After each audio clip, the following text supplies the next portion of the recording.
Hello everyone, I am Tacit and welcome to the Gems of War Campaign 14, Week 10, Day 2. So today we have ourselves the faction for Zdraji's Palace. So we're going to be able to get around to that, finishing up all the events that we have going on throughout the week. And of course, happy Independence Day everyone. Hope all you guys have been having a wonderful holiday. I've already been hearing some fireworks going off. But there's going to be a lot more in a couple hours from now. Man, it was already had a cookout and everything. It was pretty nice. But anyways, today, yeah, we're mostly going to mess with the faction, clear out everything else, and be good to go. So, faction probably running. What did we show for the video? We covered it, of course, a little bit earlier today. Oh, yeah, we went down the Tesla route. Yeah, we'll go down Tesla. I don't see why not. Before we do, let me go do the summer event because I always like doing this first, just in case I forget about it, as you do actually lose out on the value on these right here.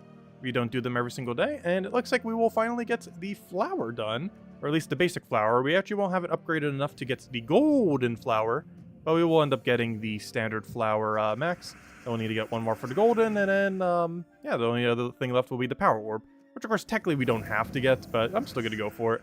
You never know, maybe they'll have a purpose next patch. Still holding out, and of course, next week, very likely, gonna be 7.0. Not guaranteed, but it is absurdly likely with how everything's aligning, with how every event's pretty much ending, with next week being the most perfect week for it to occur, and is very likely to, before the next campaign starts up. We'll just have to wait and see. But anyways, hello everyone! Hello Bill, hello Q's TV, hello Lucian, hello Sushi Ninja, hello Logic Slayer, hello everyone else, welcome. Okay, do we have a convert? No. I'll take the brown, get the yellow. So hello Humberto. Oh, he took away my extra turn. I'm just gonna take the Angry Mob. Because we're going to need a recast anyway, so we'll do that. Oh no, he's going to kill it! Wait. They're actually starting to do damage. That's not ideal. They can actually damage you. I'll take that one over, try for something off the sky. Didn't get it. As long as it doesn't do anything too scary there, we should be okay. Do we have any kind of cascade? Doesn't look like it. I don't want to give him that. Let's take that for now. And unless he gets a billion skulls, that will be match. Oh, nope, he got the revive. It's still not over yet. Oh, it's unfortunate. Oh, Sky Skull too. Luckily we can take that. That's a sketchy amount of durability you have there. Oh, also we are -1 on purple, aren't we? Whoops. It's like, why did we not get the 3 there? 1 HP! How is this thing not dead? There we go. We got it. What, do we need to adjust the team slightly to not be just Diamantina? Because, sure almost seems like it. Sure. Also, hello, Supernova. Hello, Draco. Welcome. Sure seems like it's heading in that direction. It mostly comes down to if you end up dying right here. Which ideally you won't, so you can get a resummon, so you have a backup Angry Mob. This whole reason for having the hole there. I guess that's the other issue, too. We do have a Firebomb, like, immediately killing itself out, so, that's not ideal. And we actually need to survive. Also, why is it the lowest level is all the way over here? That makes no sense. The lowest level is all the way to the right. Normally it'd be the other way around. But the lowest would be on the left and the highest would be on the right over there. We do have a little bit of alignment there, so we'll go for that for the Cascade, get a bunch of mana. Wait, so we don't have to throw the Firebomb quite yet. He does have a Submerge in there. I was gonna say, hopefully our Firebomb hits it. It did not. Nor did we get the summon. Has this thing summoned a single time this entire stream? I don't think it has. Sure hasn't felt like it has. Oh, why did I do that? We could have just Enrage killed. Whoops. I was like, oh yeah, skull reduction, but I forgot we had Enrage, so it would have killed through it regardless. So it wouldn't have mattered. Yeah, why is the weakest one all the way over the right there? I'll still take it. It's not that big a difference. A Ravatar shouldn't already be on the event chest. No, a Ravatar is not in the event key drop table. Or at least it's not supposed to be. But no, you should not be able to get him in the event queue drop table, so don't try opening for him. He will be next Pride Lands event, but not this Pride Lands event. Well, whenever it cycles back again, he will be, but this current one, he is specifically not in. And that's the case for any of the campaigns. The very first week they come out, they're not available. But yeah, free-to-play or anyone skipping on the pass will end up getting it on a couple months from now. As far as when it cycles back around, or more likely from Soulforge. Yeah, we'll take the brown into brown there. Oh wait, could I have just converted? Oops. We'll convert right now. Get that little bit extra durability. You know what, we'll take a poke. And as match, not like he can do much. And there we go. And we have an extra turn, not like it's going to matter all the way at the end. And yeah, we'll take this one. Might as well. The middle one's a little bit weaker, but it has Queen of Tanya in it. You normally want to take these based on what team composition is the weakest, though. But sometimes the level and the team composition are both simultaneously the weakest. But you do want to take it more on team comp, as a few level range is going to do barely anything as far as stats. But them having a really annoying troop will do a ton. I wish you did not have Submerge right now. There's so much Submerge in this event right now. Making it a little harder to hit them. There we go. And now we should be able to max out the pet. We'll still need to go get the golden pet, which we'll be able to get tomorrow. But these will be enough copies to go max it out. And now when we do, there'll be a golden flower there. And that's where we have to spend our 200. And that's the last unique. And then we'll just put it towards the power ore by Saturday, Sunday or so. Alright, let's go max this out, this pet then. This is the one that gives extra stats to the new legendary. Unfortunately, the new legendary is basically just weaker Queen of Tanya for the most part. So even with 5 to all stats, it's not really going to make it good enough to bother using. Queen of Tanya already has more. Actually, does Queen of Tanya have a pet too to make her stronger? I don't believe so. But even if she doesn't, or if she doesn't, like that 5 damage on the other one is not going to be enough to make a difference. So it's still stronger even without it. Okay, let's go to Cloud Adventure Board. There is a little handful of gems. Oh yeah, I still have the Bounty Hunter team there. We do have good old Bounty Hunter this weekend, so that's to look forward to. Bounty Hunter generally has some pretty good loot. 710 gems to do the whole event though. But the free amount is still really strong as well. Hello, Lester! Welcome, welcome. Hello, Cookie. Welcome, welcome, welcome. Also, hello, Supernova. Happy 4th of July. Hope you guys have been enjoying the holiday. I definitely have been. A lot of great food. Got to see some family. And, of course, fireworks. Gosh, there's going to be way too many fireworks tonight. Not sure if I'm still going out or not. But, honestly, I don't even need to go anywhere to be surrounded by them. But how many are going to be up in, like, the next few hours? I already hear the occasional ones going off even now. But give it a few hours when it actually gets dark, and there'll be a billion of them going. Yeah, we'll just take the explosion.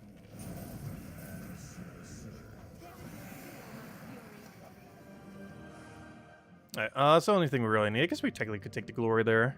Let's go clear out dungeon. And of course, we have the Independence Day pet tomorrow. In about 7 hours from now, you'll be able to go get that all of tomorrow.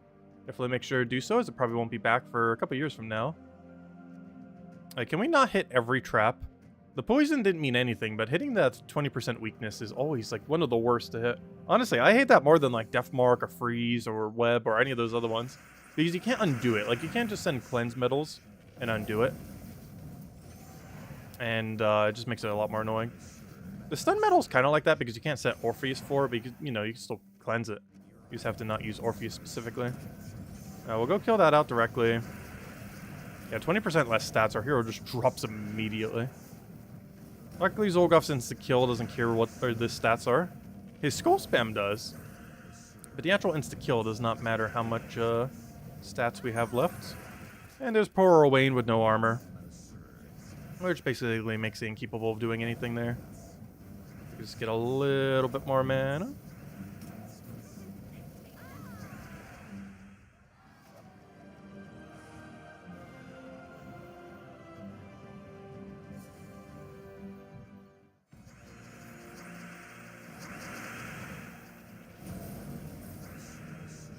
And it's one thing I never understood about this area.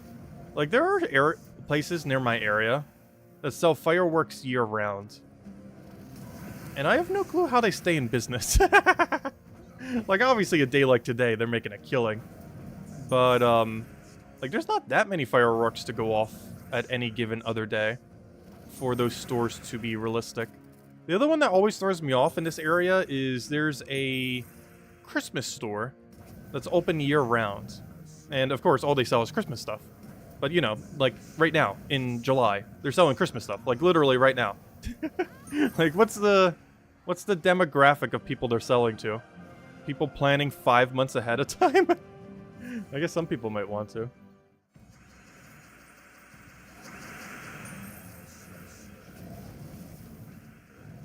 There's a lot of weird stores like that around here. Where, like, they have a very specific niche that's for a specific time of year, yet they're still open year-round. Though one of the reasons for that is, a lot of the contracts around here are year-long. So they can't just get, like, half-a-year contract or something similar if they're renting out the place.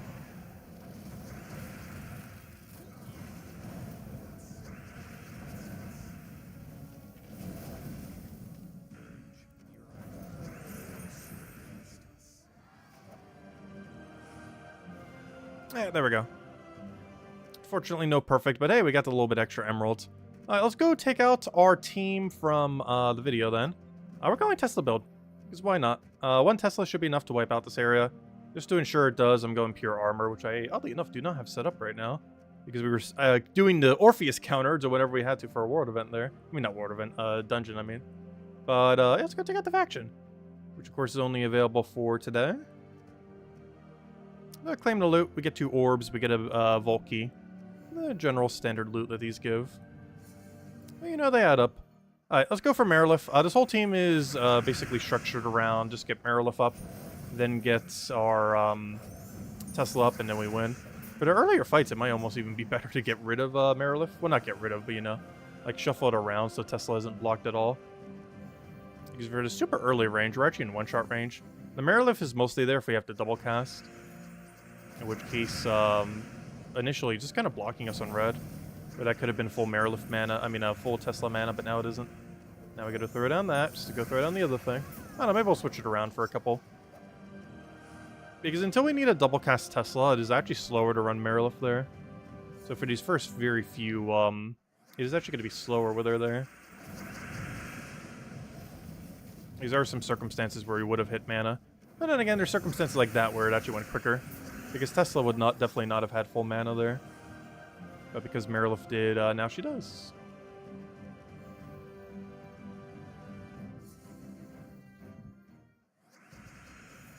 Those are places owned by the Mafia to launder dirty money. No, there's only been one place like that near me that I've ever, like, legitimately thought was doing it. And it's this one, oh, I don't want that room. But there's, like, this one, like, Asian cuisine kind of place. And they have basically no people ever in their place. And I've ate there before. The food's okay. Like, nothing outstanding, which is probably why they're never busy. But, you know, it was definitely decent food. Like, it wasn't bad. But they never have any business. Like, every place around them does. And they just have absolutely nothing. To such a degree that, like, the parking lot where they're at are normally used for, like, the other stores nearby. And it's really weird because the area has almost, like, no parking. I think the total amount, if you were to just get people, like, right in front of the building, is, like, 4 parking spots. There's barely any at all. And anytime I've ever gone there, there's, like, almost no one there. Like, maybe one other person, if even that. It's in a pretty decent location, too. But it's in a pretty decent location surrounded by, like, a billion other restaurants, which could be the issue.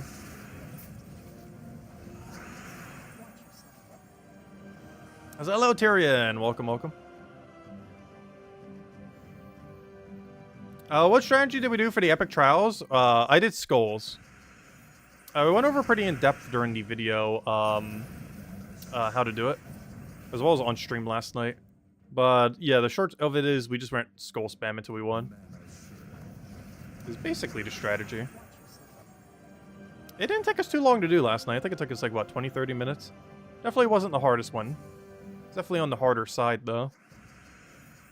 I still feel like Pansville was the absolute worst we've had by far. I have a comparable. It just took so long. Wasn't it like 15-20 minutes just for a win? Like, it was a pretty guaranteed win once you got the pattern down. But it was such a slow win. I don't think any trial has taken longer since then. I think it took us like 2-3 hours just to finish all of them. Probably closer to 2. Because most of that was testing with, like, various teams. And then the rest of it was just using the absurdly slow pattern. Because I was trying to avoid having to do that just because it would be so slow. But it turns out this very slow method was the quicker way for the Pansvale event. Luckily, they'll probably change it by then, because that was before they started changing all the trials. That was pretty much the week that started them starting to change all the trial weeks. Because it was just so annoying that they basically had to keep changing them, as they have been. But yeah, the attack buff strategy worked really, really well for this week. You basically just use their Sakima as a 5th troop of yours. And just use your 3x3 explode to be able to always make sure it misses its extra turn. And then you basically have a free skull cast every couple turns when Sakima does it. She does hit pretty hard with her ability. But you generally just get her to cast like once or twice and you just wipe them out with all the skulls because all the attack buffs you can get. Which actually one of the few we've had so far where we can actually go the attack buff strategy. Which is one I've been wanting to run for them for a while. And like with many modes, yeah, it does end up working. It's a very slow way to win, but you know, once it gets up, just one shots, two shots, everything. Especially with the Enrage on first slot. I do have to say, I did have fun with it. That is one thing I do like about the trials. I've actually been enjoying them. It's nice to be able to play teams you would never use, ever. That aren't simply just having to do with like an arena draft. I don't know, I like them overall. These could be balanced a little bit better. I think the issue a lot of times, too, is the enemy team that you're up against. More so than necessarily the team that you end up getting. Because I feel like most of the times lately, including this time around, the enemy team actually has a stronger team than you. Like, if you had access to Sakima, you could wipe so quickly. Because all the double alignments you could keep getting. Not to mention you have that thing that has HP boost ratio, which would scale based on their durability. Like, you would have an easier time winning if you had the enemy's team rather than your own team. And a couple of them have been like that. So how are you still alive?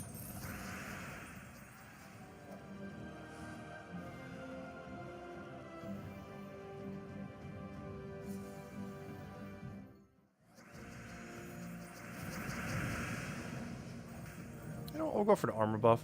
I just realized, oh yeah, actually that's fine, yeah. We'll do that, then do the Marilith. And I just realized we're in the weaker battle though. Technically aren't all of them, we're kind of in the earlier part of the delve to begin with. We'll get through.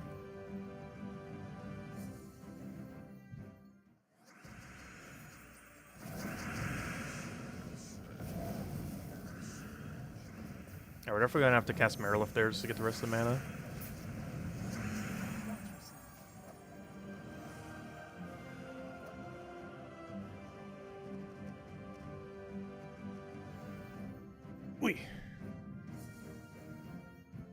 Alright, what do we need here? We'll take the red. Actually, we got double red. Well, never mind. We have no red. That's the only problem with Explode at start of battle. Like, it's normally beneficial. I think the most annoying part is you basically have a delay on when you can see the starting board. What normally happens on a given battle, when you don't have any Explode to start a battle, is during the traits triggering, you have about 3 seconds, like during this window right here, where you can figure out, like, what on earth is happening with the board. But the problem with Explodes is you don't actually know that until like a second beforehand. Because the Explodes just give you a completely new board. And then the amount of time in between, because all the traits are already triggered, is so low that you don't really get time to react to what the board state is.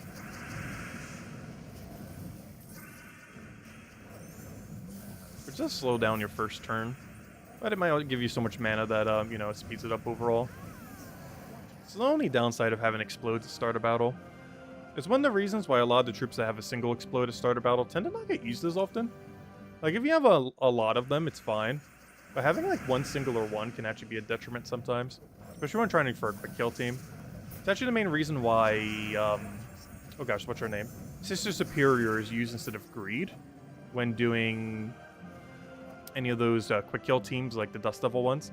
Even though you end up getting more resources because of the gold and everything from Greed, the amount of time that it takes to do its one Explode just is so high that you basically never want to use it. You're already winning like once every 10 seconds, and Greed's one explosion takes like 1 or 2 seconds, which is absurdly high compared to a 10-second total fight, when you can just skip it completely by using a different option like Sister Superior. I did initially use Greed with it, but the time difference is just so staggering. Like, you almost get an extra battle in per minute. Not exactly, but almost an extra battle per minute just by not having Greed. Which is way better for gnomes and stuff. Why is their approach with the team so backwards? Let's see. They know the teams are bad because of the problems, yet they release the teams as is. Oh no, they've been trying to fix them. Why they were released in the state they were is questionable, though. But, you know, they've been trying to fix them. I think they're mostly just trying to get people to use different things. Because almost every single time it's been, like, off-meta things that, like, aren't the worst of combos. But they're, like, all ultra off-meta options. Like, the team this week, you pretty much never would have used a single one from that team, like, in an actual composition. They're all like dead content troops, but they actually do build a coherent team. Like the least, it's kind of ironic too, because the least underwhelming troop on this team is actually Behemoth. And rather ironically, Behemoth's your worst option on this team when doing the skull method. Because Ruby Giant has the bulk and enrage to go with the skull attack. This thing has a big skull attack in either first slot or itself. This has a skull attack into everything. So Behemoth is, despite being the best troop on this team, is actually the weakest on the team due to it not synergizing the skull team. Like, you only really use it for a little bit of chip to get them into range, but it doesn't really assist them properly in like an actual skull spam team or a skull-oriented team. So despite it being the best troop on the team, it is somehow the worst, which is kind of funny. But I don't know, I guess you'd use different options. Because the 3 non-meta ones are the stronger things on the team, despite the one that is like half decent actually being the worst option there. Behemoth used to be meta back in the day, especially when it got destroy buff. It used to only destroy like, I want to say 6 or 8, and then it got buffed all the way to 12, which at the time was a lot stronger. Obviously these days when you could destroy for like 60 something, or 70 in this case, like obviously something like 12 is nothing. But back in the day, 12 was a lot. Though it hasn't really aged too well, of course. It's still not horrible. 12 destroy is still 12 mana. It's not as good as like, you know, 70 something. Entire board clear of destroy.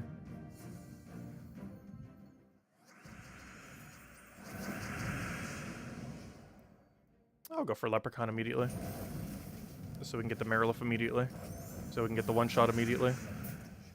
And as match. Immediately. Hello, Insane Gamer. Hello, Sushi Ninja. Welcome, welcome.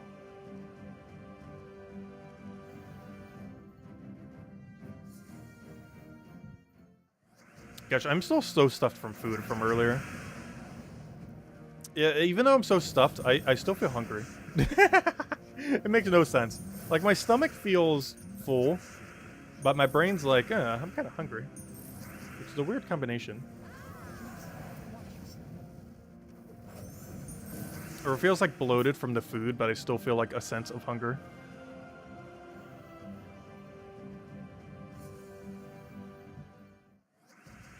I think it's because normally I try not to eat as many meats, and I had so many different meats today. Which could be the issue. Like, I don't not eat meat, but you know, I try to like minimize how much I do.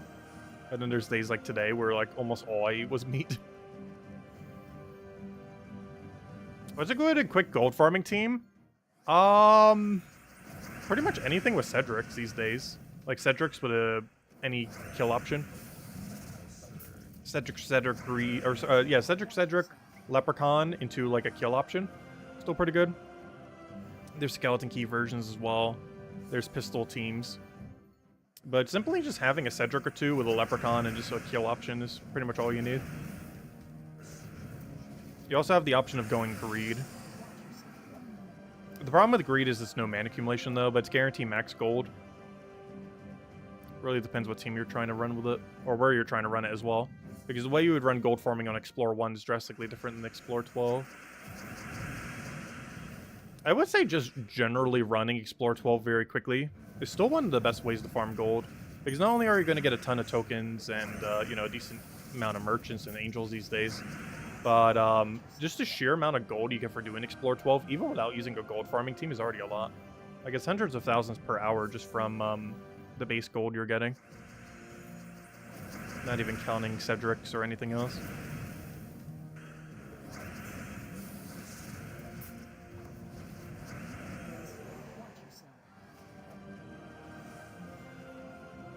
Well, you don't need Diamantina for Explore 12. There's Iron Gut, there's Olgoth, there's Rope Dart Ubistet, which is actually available this week. Though chance of getting it's pretty low. But Rope Dart's guaranteed in Soul Forge, and Ubistet is an event key drop table this week. The Rope Dart Ubistet combo. There's also the Uriali Scorpius version of that. And of course there's also the Iron Gut Zolgoth version, which is probably the most common version, but it's also probably the most expensive. Not counting like running a Diamantina team of some kind.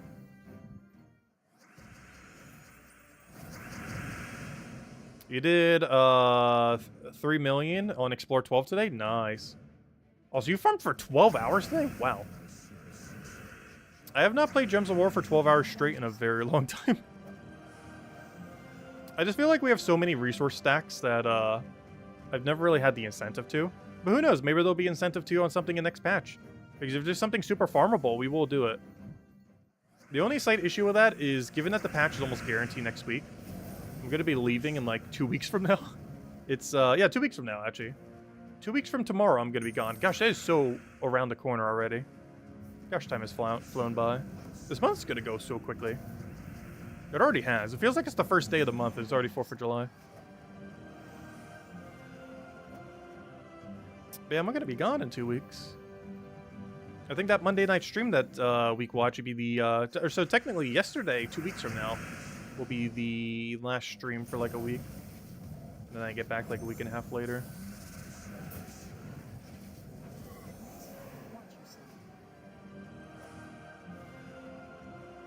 So where's our Valraven? We're actually out of sigils. It's guaranteed to give us one somewhere here, unless we already saw it run away.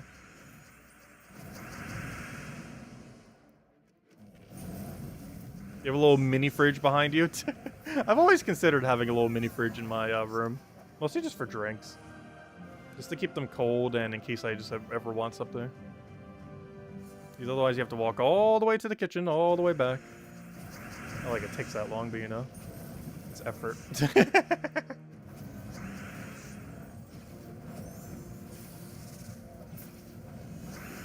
It seems like a bit of a waste to have that much electricity run for such an object. Because they definitely consume a decent amount. A refrigerator. And obviously you need to have at least one. Having multiple doesn't really make as much of a sense. Even if it's a mini one. That'd still be very convenient.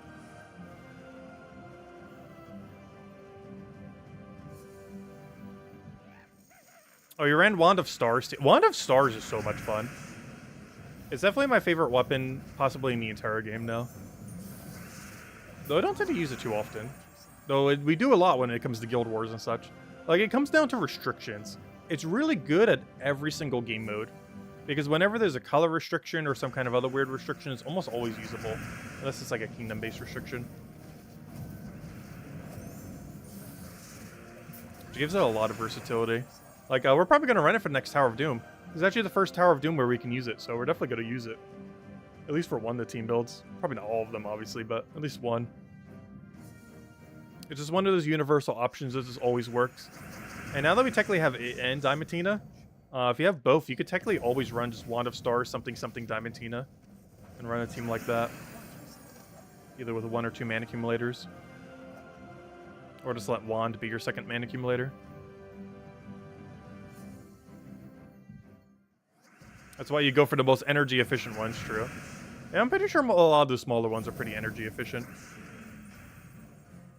I wouldn't even be surprised if they make like little solar powered ones.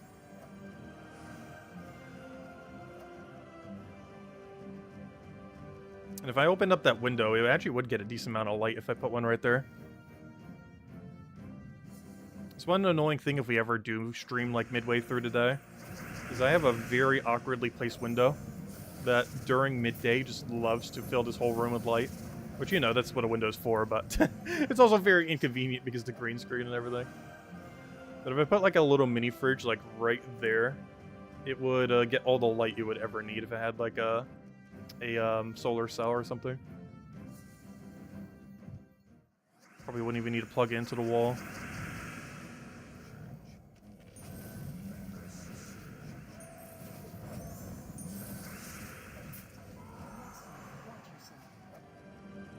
And you could use it as a table. Which you know is going to happen. Like, if you get a mini fridge, it's going to become more of a table than a mini fridge. Like, you're still going to use it for the mini fridge purpose. But you're obviously going to use it as table space. I feel like I have pretty minimal spare table space in this room. Well, I guess bedrooms generally don't have that much spare table space to begin with, but still.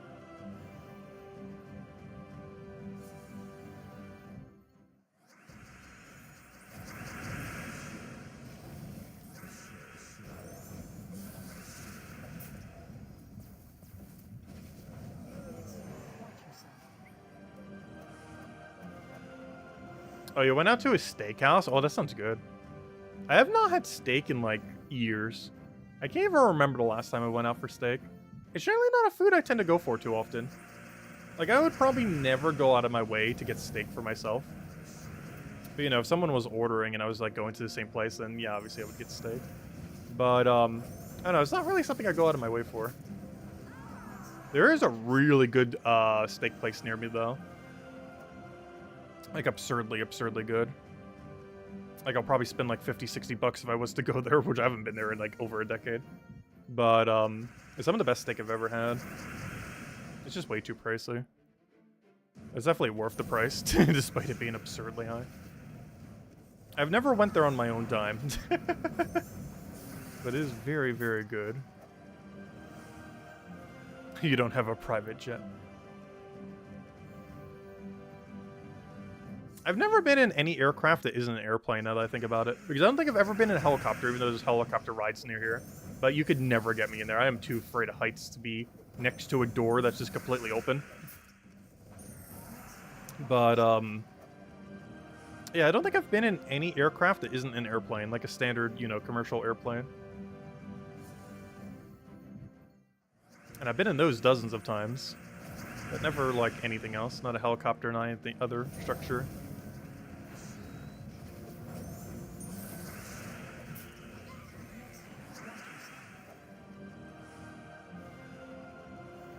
Also, I was really surprised how cheap tickets still are. Despite inflation hitting seemingly everything, it was under $100 round trip for my flight. Like, it was so cheap, I'm pretty sure an Uber ride there and back is more expensive. Luckily, I should have a ride to get there and back. But I'm pretty sure an Uber ride there and back is actually more expensive than my entire round trip tickets.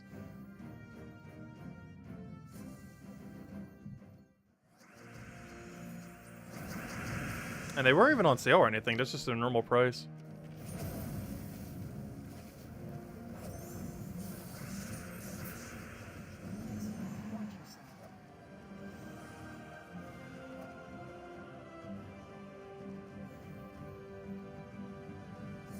Oh, you have a carving station? Ooh, that sounds like fun. Oh, no, I need to get more hobbies. Every hobby I have these days is all online hobbies. Even ones that weren't online hobbies have basically become online hobbies. Like, I used to do a lot of writing. Like, you know, physically on paper. But, you know, now you just type all of it these days. I actually have so many notes from, like, the end of high school and, like, early college. Just from the sheer amount of writing I would do on actual paper. Back when people used to do that on a regular basis. It's just so relaxing, just finding a nice bench in, like, a park area and just, like, writing a bunch of stuff.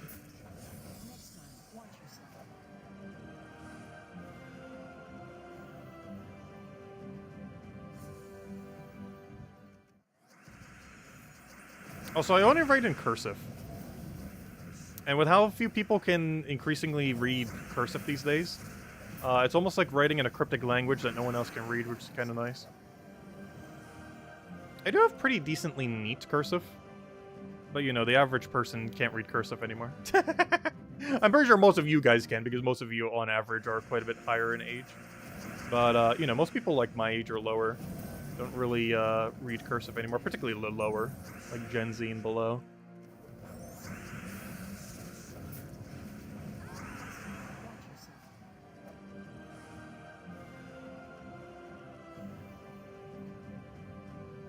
If you have Diamantina, should be true damage. Oh no, Diamantina true damage would be too broken. It would be absurd, the amount of damage that would have. Scourge of Honor is already broken, and it's like half the damage of Diamantina. And it has a really good way of getting its mana back, too. Hello, Anthony! Welcome, welcome. Oh, yeah, that happens sometimes. Whenever I don't have here, for whatever reason, the current settings, I have my green screen on, unless I tweak them a little bit. It keeps green screening at the top of my head. It does that on some lighting. Actually, I'm pretty sure if I move this over, it'll actually, like, green screen a little less. If I, like, adjust the light slightly. That or adjust the settings. But yeah, the top of my head likes to disappear. Because the green screen setting is set and balanced for when I have here. And now I don't have here. Well, not as much here. Very short here.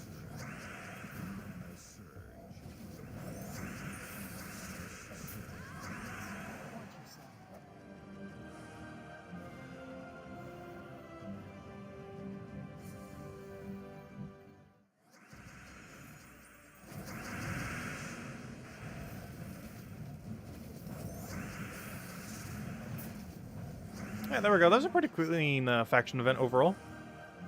No real mishaps. Nice solid Tesla build. And there we go. And we get nothing. What's new? Alright, there we go. Well, it has been done. Let's go ahead to the code. And then I guess we're going to go... you know what? We'll clear out the ward event. Yeah, that's a good idea. As soon as I saw that, it's like, oh yeah, we haven't done that yet, have we? Here you go. Here's the redeem code. Enjoy. And you know, we'll hand out an extra one a little bit later too, since it's Independence Day. They even have a gem sale going on for it in-game. I'm not sure why. They do it for like the weirdest of holidays, and yeah, they did it for Independence Day. Which is kind of funny because they're an Australian company. But I guess they're American owned now, so I guess it kind of makes sense. Because 505 Games that owns them now is an American company. Even though they're based in Australia. Anyways, what was I looking for? I'm looking for where on earth the world event is. Also to probably upgrade my metal. So we'll take that, get our metal upgrade. Let's see, get our magic in there. There we go. Alright, and anything else? Let's go over here, go to fight. Oh, that's not the right mode. Oh, wait, I didn't claim my loot. Hold up. Give me that loot. I did all this, cleared out the final battle, got over points, forgot to claim the loot. There we go. Of course, it would have auto-claimed anyways. It would have been sent to your mail. But I want it now. Oh, there we go. Alright, let's go clear out Ward Event. Obviously, this isn't going to take too long. Oh, that's not the right thing, though. But there's an easy way to fix it. Where's Diamantina? You, go there. Good. And all the teams we mentioned for are in the copy paste in the video we just covered a couple hours ago. Including this one.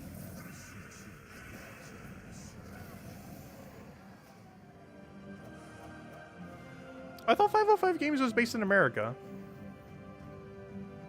I could have sworn it was.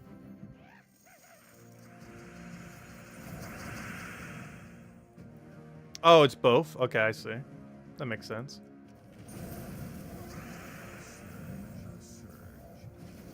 We already got a Valraven, great to see.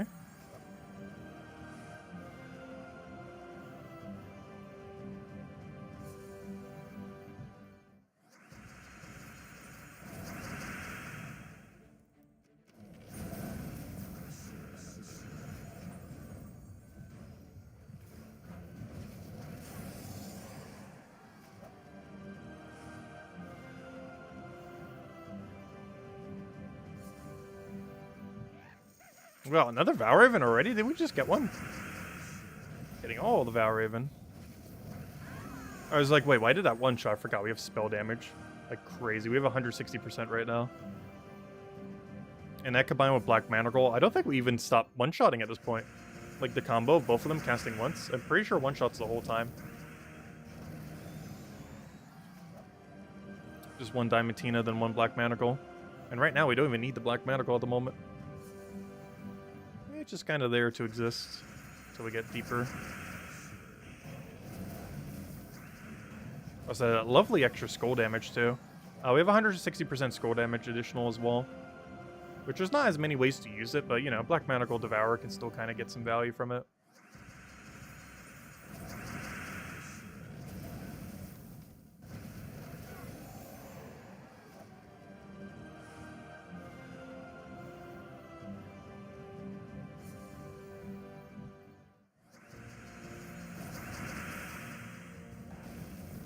Wow. I won before I even did anything. What happened? Oh, it's because the battle was on level 10, I see. Because we took the mythic one. Oh, that means we're 31 deep now. Wow, we just got to 31 deep? Really? Interesting. I was wondering why that died so quickly. I didn't even get to cast an attack. It was just a leprechaun or something. Ah, there we go. Perfect. Okay, so I think we've done all the things. Just want to grab a little bit more glory there. How much glory is that? Not a lot. You know, I'll still grab it, though. Might as well. Not that one. I don't know, what team do I want to run for this? I keep always clicking Magnesia, despite us having, like, quicker options available. Like this team, for example. And one of the few reasons I actually want to go upgrade Karkaroth probably before the other one. And I believe we do indeed have enough magic to do it now. I'm just waiting on 7.0 in case it does something drastic. Otherwise, I think we're going for Karkaroth. Because this team actually benefits ever so slightly from it.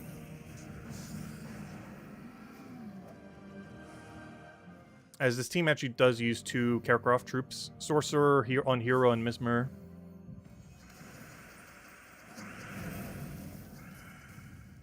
And one of the reasons for that is when you upgrade a kingdom that far, you get a slightly higher kingdom bonus.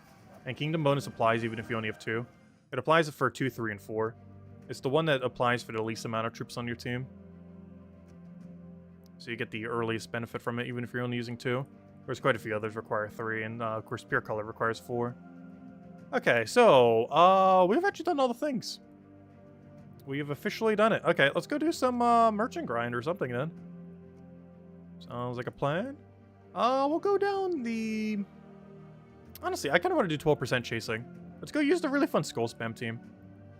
But then again, I was losing quite a bit earlier. Let's use, you know what? Let's use Ropdar Ubistet. Ropdar Ubistet came out this week. Or not came out, but, you know, came back to the game. So let's go use that. Fun little quick kill team. Because if there's any week to use it, might as well use it the week where it is actually available. So Rope Darts and Soulforge, and Ubistet is in a Venki drop table, though keep in mind trying to get him off of a Venki drop table is very unlikely. Though he is there. Also, I only have 1 copy of him. Okay, and always put some mana accumulation in there. I guess let's go Thrall Leprechaun. If in doubt, Thrall Leprechaun it. It works for pretty much every team in existence. Okay, we get rid of that. Honestly, I kind of just want to go into purple so we get it quicker. Like a purple-yellow. Let's do purple plus 1 yellow. That's not what I wanted. I want banner purple-yellow. Purple-yellow, boom, boom. Let's see. Do I need that? Minus green. Yeah, minus green does nothing because Leprechaun already has plus green. So it just neutralizes itself out. Alright, so right off the bat, we'll get our Leprechaun. And the whole premise of this combo is you Rope Dart, then you Ubistet, then you ideally Thrall again, and then rinse and repeat. First I need mana, and then you just do it again. Now you Rope Dart, then you Ubistet, and a Smash, and you just do that until you destroy every battle in sight. And that's the entire game plan with this team. Biggest liabilities if hero dies, but you could always just use a tankier hero if that's an issue. Not to mention Rope Dart can keep you protected for a little while. You can actually like preemptively cast it so they can't hit you. The other thing that can be a little annoying is when they actually die. Because sometimes them dying can get in the way of you killing things. Because then that gets in the way of your double kill. So it's actually more beneficial to actually keep them alive sometimes. Keep them in kill range of Ubistet. And that's pretty much the whole strategy with them. And it works pretty fast. Not the quickest in the entire game, but it's pretty consistent. Like, very, very consistent. Especially these days. Ubistet is honestly probably stronger now than he's ever been in the history of the game. Despite the fact that he was nerfed into the ground way back when. Oh gosh, a good thing we actually turned there. I actually would not have had the Rope Dart, which would have been really annoying. What hero class am I using right now? Wait, am I using Archmagus? I can use something a bit tankier than that. We can go for like Elementalist or something. Though I do still want a half mana start. I guess we can go like Titan or something. Let's go Titan. I need something with like slightly more bulk. Not like a huge amount, but more than what we were using. Because I don't really need Archmagus for anything. Actually, I think that was just there. I didn't bother switching it, did I? I need something a little bit tankier just so it doesn't die as quick. Because we are still doing Explore 12. They do hit pretty hard. Oh no! The issue of Thrall doesn't have mana. The sequel. That's the only issue with him. He just always loves to not have mana sometimes. It's so hard to get it when he only uses 1. But once he does, he serves you infinite mana. Also, catch you later, Chad. Thanks for stopping by. Hope you have a wonderful week. Alright, that's a lot of free purple. Oh, I thought that was a 5 times purple. No! We got hit. Alright, I'll throw that on you. Get a double kill. Luckily that didn't die because we actually needed it to live. Throw that down. Rope Dart somehow did not get full mana. Luckily we have barrier there, so it doesn't really matter. Eventually he'll end his turn. And as match, we throw that down, throw down Ubistet.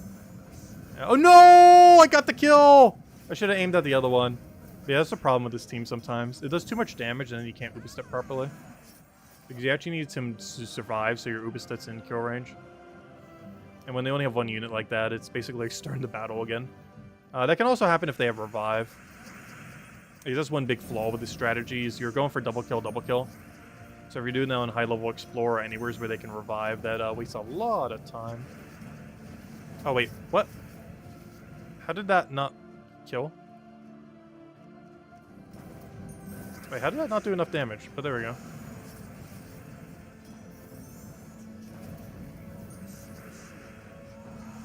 Did he have like 50% spell reduction or something? Wait, why did that not kill?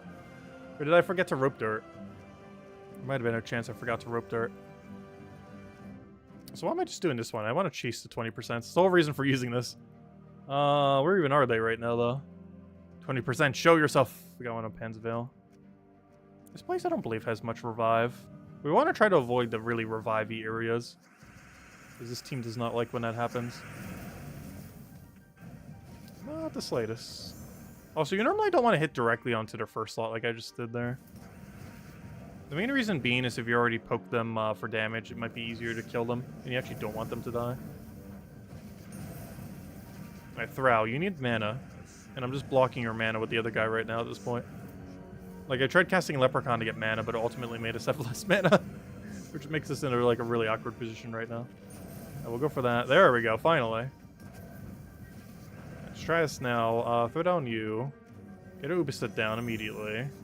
Hopefully... Oh, no, I was going to say hopefully he'll move us back into position. Well, no, that happens. Throw that down. That should be enough boost ratio, and he's dead. Luckily, the double combo still kills even after a revive. Or if one of them's kind of just, still remaining. Alright, well, we'll take the brown over, get the extra turn there, go for explosion. Get a rope dart, hopefully that's enough red. That's one nice thing too, you do get 3 red from it. So that can be the 3 red you need to get full mana. Which works really even better with Ubistet because, you know, he uses red. So that could easily be the 3 red you need to go all the way, which like right there it was. And we don't even need to go out of our way for it, just simply feeds him with the 3 he needs. Yeah, we got a merchant. Anything good here? We got... Oh, Volky's good, but not for that price. Ooh. If we want a Volky, we'll just wait for the Vault event next weekend. Not this weekend, but next week's weekend is Vault event. Which actually, oh, I didn't even think about that. If we do have patch next week, which is very likely, we actually have a Vault event immediately after. That's going to be a very busy week. Because if that does happen, we'll have a... Oh gosh, spell reduction! Stop! You're supposed to die to that. That's not good. But yeah, I didn't even think about that. Because we're going to have all the content that comes with the patch, assuming we get one next week, on top of just Vault weekends. Which that alone is going to, you know, take a decent amount of time.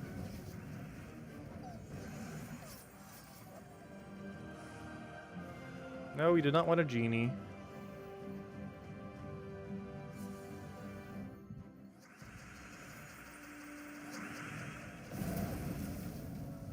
You just do Broken Spire because it's the least crazy mechanic? Yeah. It is a good idea, especially if you don't have all of them upgraded to 10%. You just get 1 to 10% bonus from having it at level 16. And then just camp that one location. We did that to Golvania for the longest of time. Back before it got some of the more annoying mechanics that it has now. Like Lycanthropy, for example.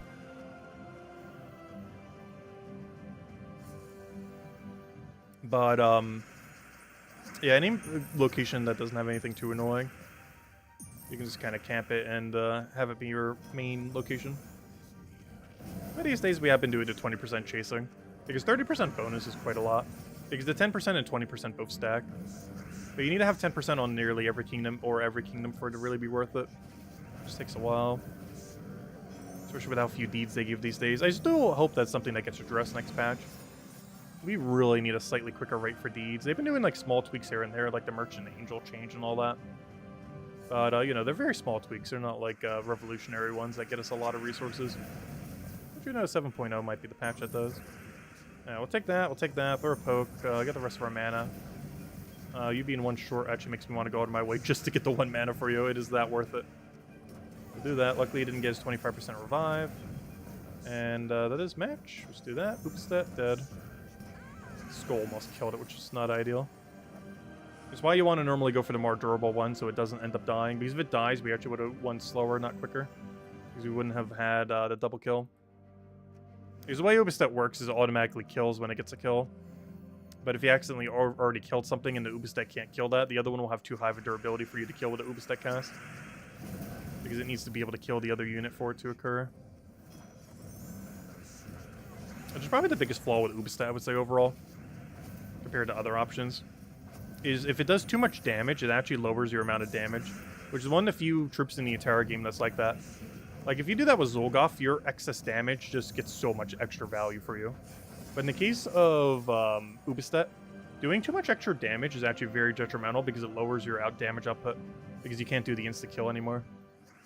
There's a few other like that, like Wolf Garrick and such. So Wolf Garrick has like an infinite loop with that one other troop. That one Ted troop, whatever it's called. Or Todd, I mean. But just doing it with that is kind of better. Because you can control how much damage you have unless you get like a random skull out of nowhere. And even if you do, that only affects first slot, not the other slots. Because with Rope Dart, it always forces it to the first slot. Which is a little bit of a liability that they die to skulls from your cascade.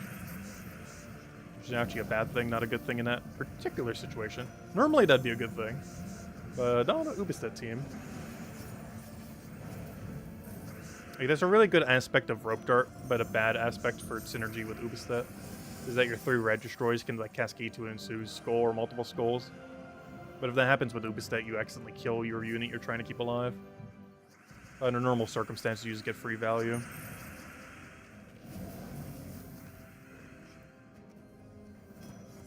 Yeah, Ubestet's a lot of fun. I haven't been using it much lately. Also because there's generally more viable ways to do the same thing. Most notably Zolgoth. But it's one of the few under the double-double category. There's a couple like that. There's Wolf Garrick, there's Ubestet, there's... gosh, what's the other really good one I was just thinking of and I already forgot what it was? Scorpius. Yeah, Scorpius, Ubestet, well, why am I not able to name the 3? Ubestet, Scorpius. Why do I keep forgetting one every single time I cycle through the names?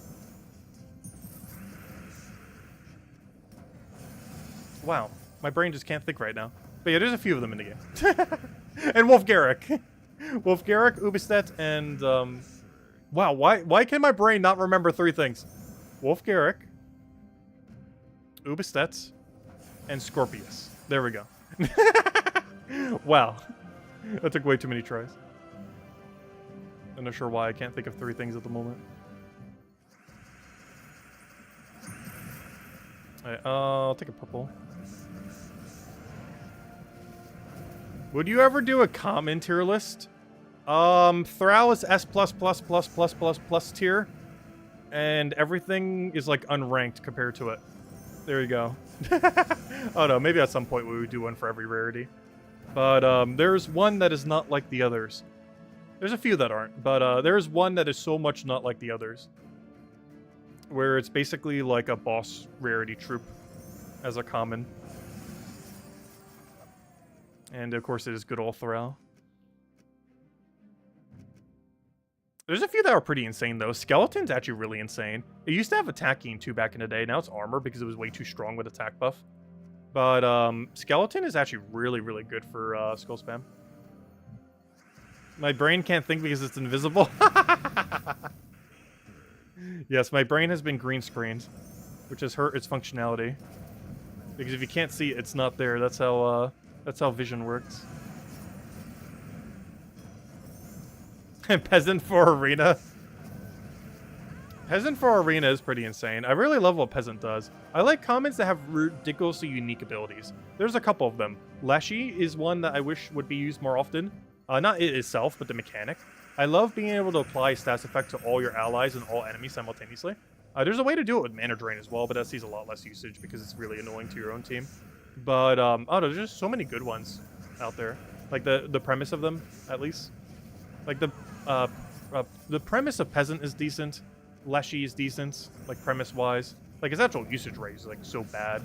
but the premise of what it is meant to do is good. And there's a lot of commons that are like that. Like Snowy Owl has a really decent premise. Like there are some commons that have like mythic level like uniqueness in their ability. Like more so than the average legends. But they get so little play because they are common. And they're just not worth using often because of other better things in the game. Or because Thrall exists and invalidates like 90% of mana accumulators in the game. Honestly, Thrall and Leprechaun is the reason why I rank almost every mana accumulator that is a mythic pretty low. Not all of them, but a good number of them. Because why use something that has like 20 mana cost but has good mana accumulation when you can simply click something that has 0 mana cost? Or effectively like 4 or 3 in some circumstances.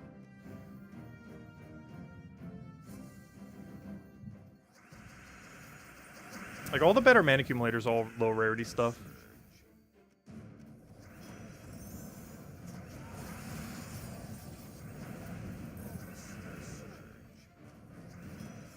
Oh, I should have killed this one first. Oh, never mind. It did on its own. Perfect. Also, thank you for the continued support, George. Greatly appreciated. Thank you, thank you. Hope you had a wonderful Independence Day. I'm still going to be celebrating some as soon as we end the stream, too. There's going to be fireworks all night long. I'm not sure if I'm going to bother going out to see any tonight, but if I just walk out the door, look out the window, they'll be all around me, so don't really need to go too far. I'm pretty much surrounded by them. Let's see. Plus, I need to dig more into that food. We still have a lot of leftovers from earlier. We end up making way too much. You know, it's better to have too much than not have enough of it, but still. We have so many leftovers. So we'll probably be eating for, probably until this weekend.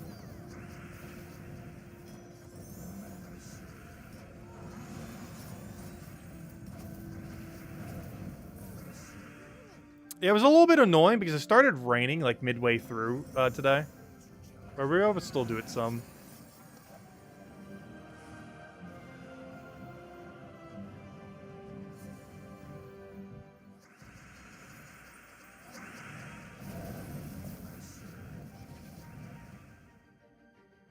Yeah, the more power creep that ever comes into the game, the less relevant Arena becomes.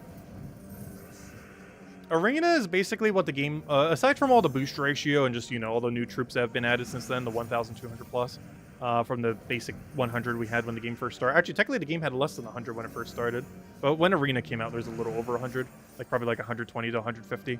But aside from there being a billion more troops compared to before, by like 90% more, well, not 90% more, technically 1,200% more. But despite there being like an absurdly higher amount of mechanics and everything else, what Arena currently is basically what the game was like a few months into its cycle. Like when Arena was released, is basically a snapshot of what the game looked like back then, for the most part. Like where the stats were and everything else. Because traits didn't even exist at the time. This was before 2.0. It's one of the reasons why there's no traits in Arena. Traits didn't even exist as a mechanic when Arena was made. Like, that's how old it is. Because the traits came in 2.0, and I believe Arena was like 1.03 or something. Because I believe Treasure Hunt was 1.05, and that came after Arena. So it had to have been a date before, or it had to have been an update before 1.05.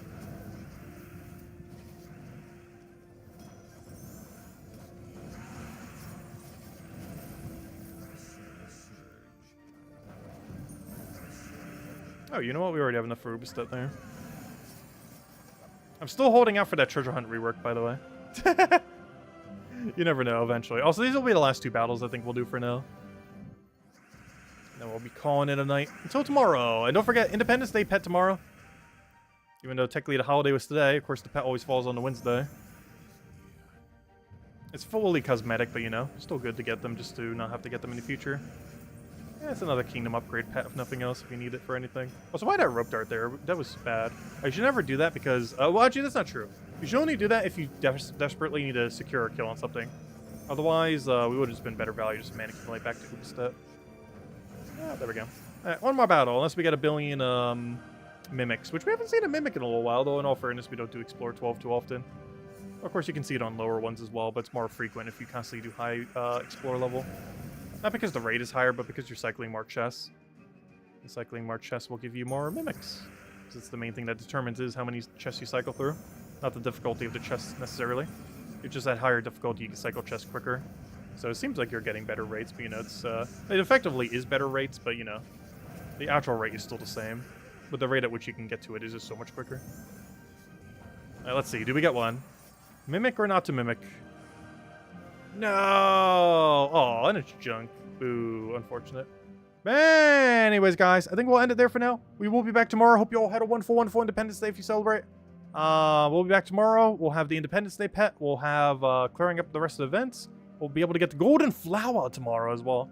And then we have all uniques from the summer event as well. The only one we'll need is the Power Orb, which obviously is not a unique, but we'll still get it by the end of the week. And yeah, then this Friday we have the good old Bounty Hunter coming with a new troop, plus a new Mythic coming out that day. I'll hopefully cover the previous Mythic either tomorrow or on Thursday. And by that I mean the one currently from campaign, because I still haven't covered a video on it. There's not too much to cover because he's not the greatest of things, but I still kind of want to cover him. There's a few builds that are, you know, operational. I don't foresee myself really using him much, but, you know, he's kind of usable, kind of occasionally, ever so barely. But he's somewhere within the usability frame. Just not that often. But anyways, guys, oh yeah, I never did hand out a second code, did I? That code just reminded me I never handed out a second code. Here you guys go. Have a code. There we go. Enjoy. And if you feel free to leave a like on the stream, helps a lot and is greatly appreciated. But, yeah, give out a code. I wanted to hand out an extra for Independence Day. I never did, but there you guys go. Enjoy. It took me seeing the code to remind me that I didn't hand out the second one. But anyways, guys, hope you all had a wonderful holiday. I'll catch you guys soon. And time to go eat more of the food. Because gosh, do we have so much left over. But anyways, have a wonderful day. Goodbye, everyone. Thanks for watching.